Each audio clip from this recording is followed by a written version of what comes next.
Welcome to FIBA Podcast Daily Devotions. Today's topic, Did God Send This? An extract written by Elizabeth Ann Horsford. One of the questions that often torments our minds in times of adversity is this trouble from God or an attack from Satan?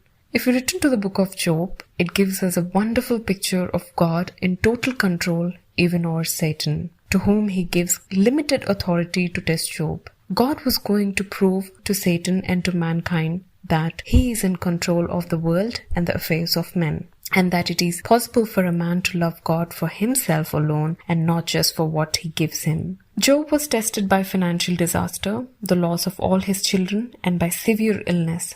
Yet, through all this, he hung on to God and came out on top. Chapter 1 of Job is really the clue to the whole book.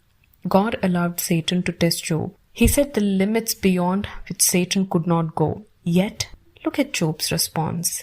The Lord gave and the Lord has taken away. May the name of the Lord be praised. Job chapter 1 verse 21. We learn from this that although Satan brought all these calamities on Job, God had ultimate control and Satan's power had limits. Now what about you and me? We may feel it's all very well for people in the Bible, but what about you and me? There are many things that God does not tell us, but He does reveal what we need to know. The secret things belongs to the Lord, our God, but the things revealed belong to us and to our children forever, that we may follow all the words of this law.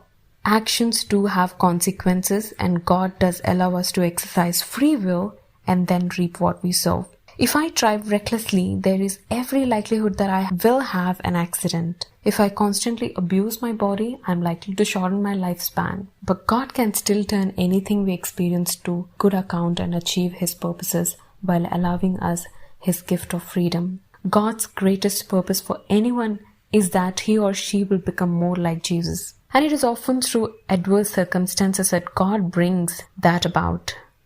It isn't that God singles out an individual and says, she could learn to be more patient if I put her through such and such a nasty experience. The fact is, in this fallen world, there is disease and accidents to happen. These are all directly or indirectly the result of sin in the world and its effects on nature. God is still in control, but He chooses to allow the course of this world to continue, to bring us to the point of handing over the control of our lives to Him. He longs to help us to realize our fullest potential and lead purposeful lives. He waits and works in this way because He longs for all men to be saved and to come to a knowledge of the truth. 1 Timothy chapter 2 verse 4.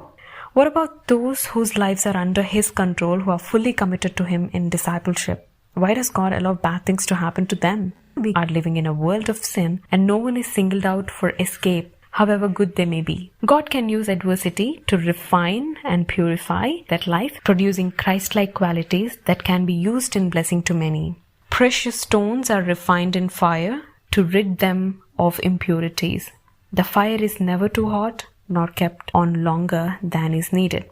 At the right moment, the jewel is taken out and its crystal clearness and real beauty is seen. If in the midst of adversity, we can ask God to use it for His glory in our lives in making us more like Him.